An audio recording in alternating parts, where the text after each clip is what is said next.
Ассалаумағалейкум, ой түрткінің көрермендері, армысыздар. Бүгін 9 маусым дүйсенбі. Барлықтарыңыздың өтіп кеткен құрбан айттарыңыз қабыл болсын. Құрбан айт байланысымен бізде эфирге шыға алмай, жаңалықтарды сіздермен бөлісе алмай жатырмыз. Сондықтан бүгін Украинадағы соңғы жаңалықтармен қатар өткен сенбі, жексенбі күндердегі ақпараттарды да назарларыңызға ұсынуды жөн көріп отырмыз. Бүгін Украина қарулы күштерінің бас штабы Украина әскерилері шахидқа арналған антенналар шығаратын зауытқа соққы берді деп хабарлады. Аталған бас штабтың хабарлауынша, Украина күштері Ресей Федерациясының Чувашия аумағындағы Чебоксары қаласына орналасқан Винир Прогресс зауытына қуатты соққы жасаған.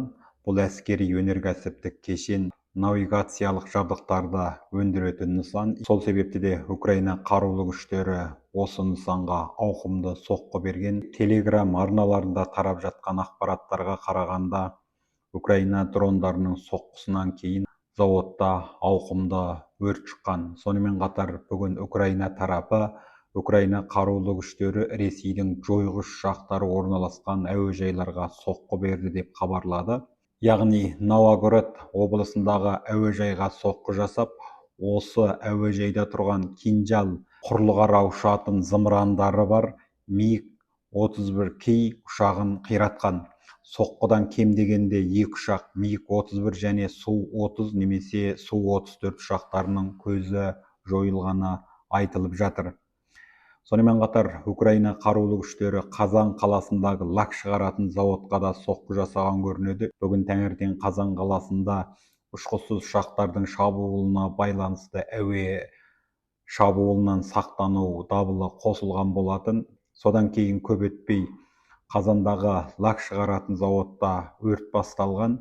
Бұл зауытта әскери техникаларға қажетті кейбір жабдықтарды өндіруге қатысатын көрінеді. Сондықтан да Украина қарулы күштері бұл зауытқа әдейлеп тұрып соққы жасаған сыңайлы. Ал енді Майдан даласындағы жағдайға келсек, қазір Ресей Майдан даласында әлі де алға жылжуға тырысуда. Әсіресе Украинаның Суми облысы өңіріндегі жағдай өте күрделі. Ресей күштері қазір Суми қаласынан небәрі 20 шақырым қашықтықта тұр. Оның үстіне соңғы кездері Қырымдағы және Херсондағы әскерлерін дәл осы Суми қаласына тасып әкеліп, ауқымды күшпен тез арада Суми қаласын басып алуға бар күшін салып жатқаны байқалады. Сонымен қатар Ресей соңғы кездері Украина даласына рекордтық деңгейде шабуылдар жасап жатыр. Бұрын бір күнде 100 шақты ұшқышсыз ұшақтармен шабуыл жасаса, қазір бұл көрсеткіштер 300-400-ге дейін жоғарылап кетті. Яғни Ресей бір күнде кем дегенде 200 дронды және алыс қашықтыққа ұшатын зымырандарды іске қосып жатқан көрінеді. Украина тарапы болса, шабуылдап келген ұшқышсыз ұшақтарды және жіберілген зымырандардың көбін атып түсірдік деп хабарлап жатыр. Алайда Украина тарапының шығыны да аз емес көрінеді. Ресей тарапы бұл шабуылдарды Украина қарулы күштерінің Ресей әуежайларына жасаған шабуылға қарымта деп атап жатыр.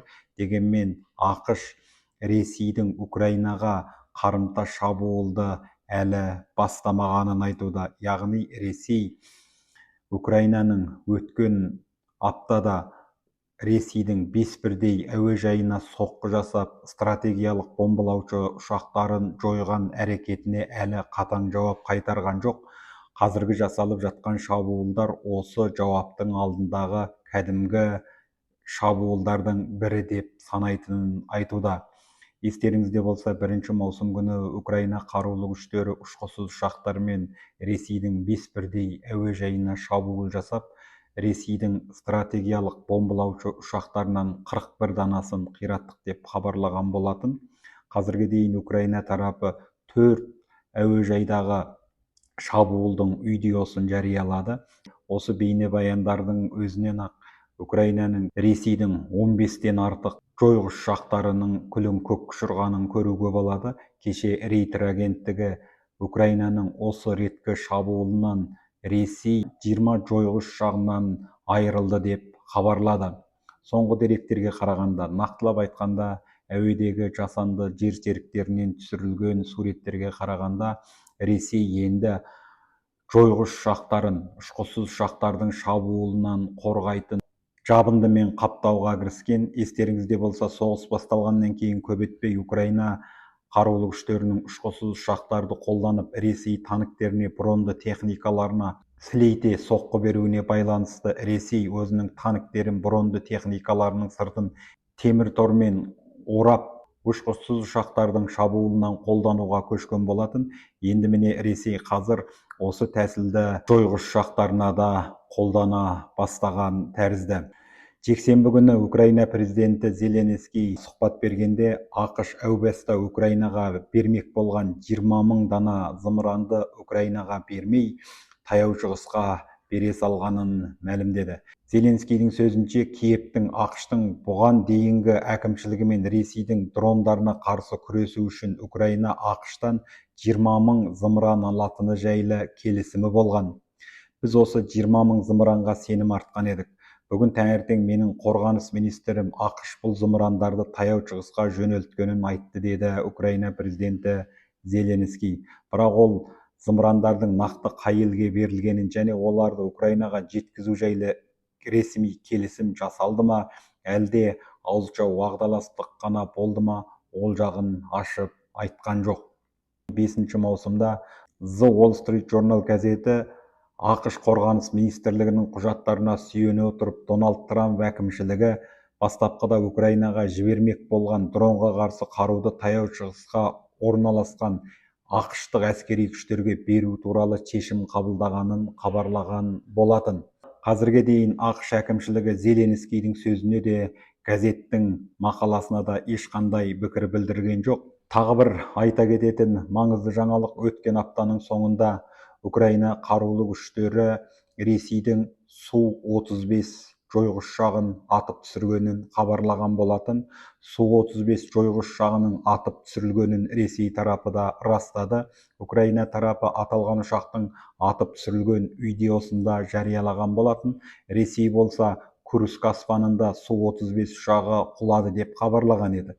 Батыстың әскери сарапшылары Украинаның бұл әрекетінде өте жоғары бағалап жатыр. Яғни Украина көне үлгідегі F-16 жойғыш ұшағы мен Ресейдің жаңа үлгідегі ең озық Су-35 ұшағын атып түсіруі үлкен нәтиже деп бағалап жатыр. Украина тарапының өткен аптада таратқан мәліметіне сүйенсек, Украина Суми облысына кірген Ресей әскерін бомбалау мақсатында бірқанша ұшақты пайдаланған. Ресей тарапы Украина ұшақтарын құлату үшін әуеге жаңартылған Су-35 ұшағын көтерген. Көп ұзамай Су-35 ұшағы атып түсірілген. Белт басылымының жазуынша, ресейлік ұшақ әуе тұзағына түсіп қалған. Яғни Швецияның САП 340 алыс қашықтықта барлау жүргізу ұшағы 300 шақырым алыстан Ресейдің Су-35 ұшағының ұшып шыққанын анықтап, Украинаның F-16 ұшағына тиісті ақпаратты берген. Осыдан кейін Украина ұшқышы F-16 жойғыш ұшағынан AIM-120 зымыранын жіберіп, ресейлік ұшақты Курск облысының әуе кеңістігінде атып түсірген. Әуе ұрыстарын зерттейтін сарапшы Марк Брукс былай дейді: мәселе тек қана F-16 ұшағында емес, осы ұрыста Швецияның жаңа үлгідегі ұшағының нағыз көшбасшы екені аңғарылды. Ол ресейлік ұшақты жүздеген шақырымнан анықтап, F-16 ұшағына ақпарат беріп отырды. Ресейлік ұшақ тіпті шабуылға ұшырайтынын да сезбей қалды деп мәлімдеді. Ал Air Power ұшақтарды зерттеу арнасы, егер бұл ақпарат расталса, нағыз тарихи уақиға болды деген сөз. Неге? Себебі ресейлік жаңа ұшақты ескірген F-16 атып түсірді деп жазды. Қысқасы, Украинада соңғы кездері өте сәтті, өте тиімді соққыларды жасап жатыр. Дегенмен Ресейдің алыс қашықтықтан жасаған соққысы болсын, әлде майдан шебіндегі шабуылы болсын, украиндарды тықсырып барады десе қателеспейміз. ақш-тың көмегінің үзілуі, Еуропа елдерінің сылбыр әрекеттенуі де Украинаның қару-жарақ тапшылығын барған сайын үдетіп барады.